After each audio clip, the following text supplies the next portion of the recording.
So President Joe Biden has officially made the announcement today that he is running for re-election in 2024 as a Democratic candidate.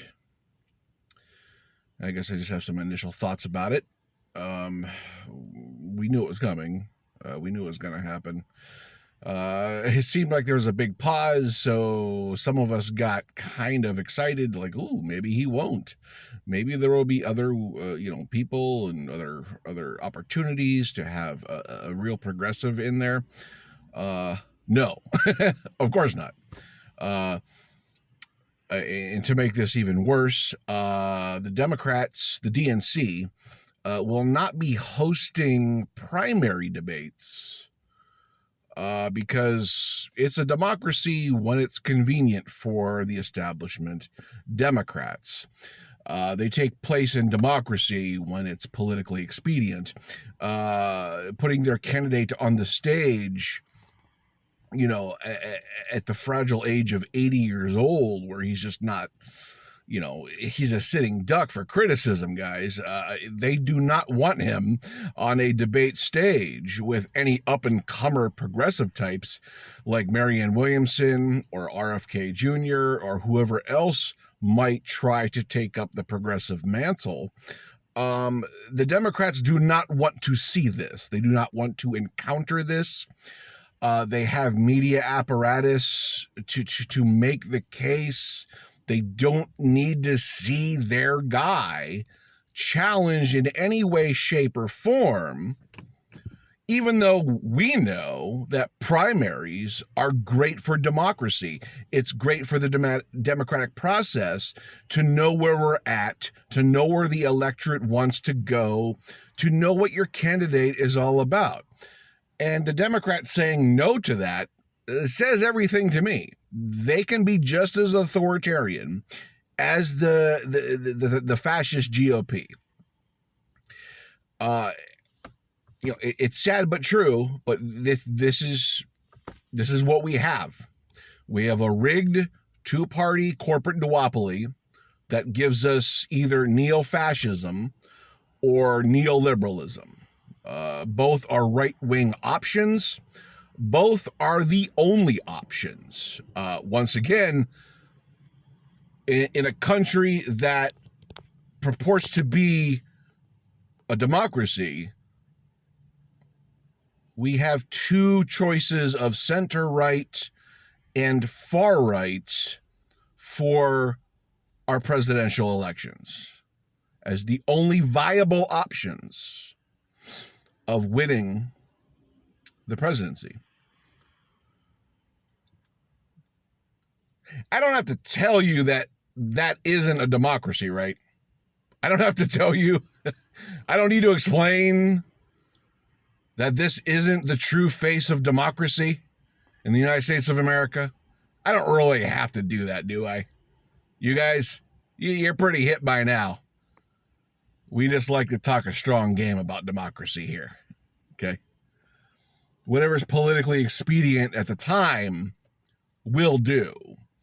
And Democrats have no reservations about being authoritarians when it suits their political needs. And they need Joe Biden off the debate stage with up-and-coming progressives. That can't happen. That's too risky, okay? Because Joe Biden hasn't accomplished much of anything. The American Rescue Plan, the provisions in that have all expired. It got children out of poverty with the child tax credit. It lifted people out of poverty, with emergency food benefits and emergency health care benefits. This is all expired. This is all a temporary Band-Aid, and we're going back to the same old system of austerity for everybody, austerity for workers, with no real plan to address systemic needs of the American people, in this system. Okay. Joe Biden said a while ago, if he ever got a Medicare for all bill on his desk, he would veto it. Okay? He doesn't want to have to debate that. He doesn't want to have to be called out for that and reveal himself for the corporate stooge that he is. Over 80% of Democrats want Medicare for all. He would have to explain to 80%, 8 out of 10 Democrats, how he would veto Medicare for all if it ever landed on his desk. He doesn't want that. The DNC doesn't want that. It's too risky.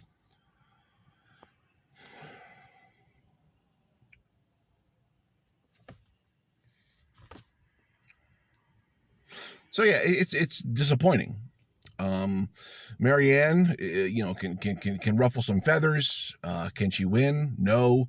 Whoever RFK Jr. is, I assume that's someone in the Kennedy family, the Kennedy dynasty. Can they do anything? Probably not. I mean, the DNC and the RNC, they run everything. They run media. They have their people doing their bidding, making the case for the American people. Corporate media, corporate-backed politicians, they're all in it together, and we're on the outs, and we don't have, institutional power.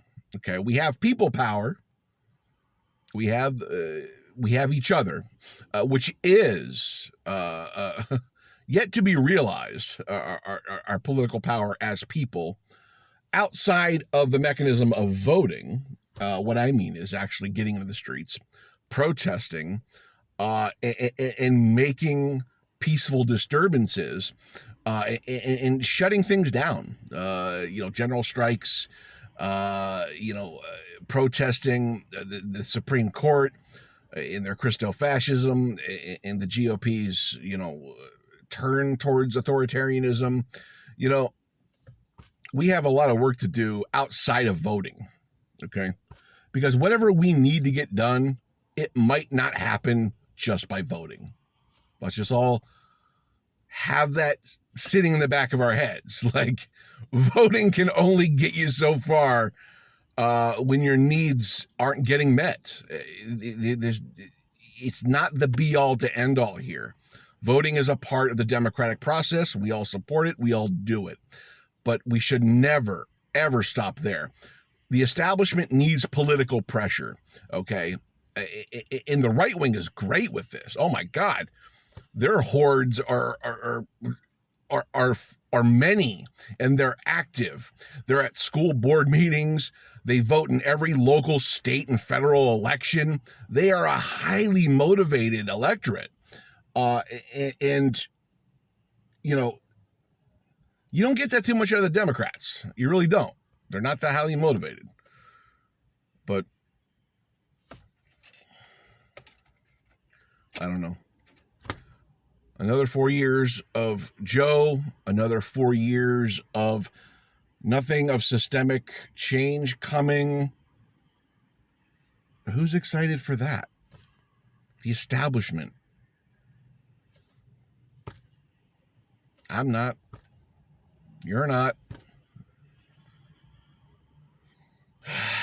It's a miserable experience, politics in America.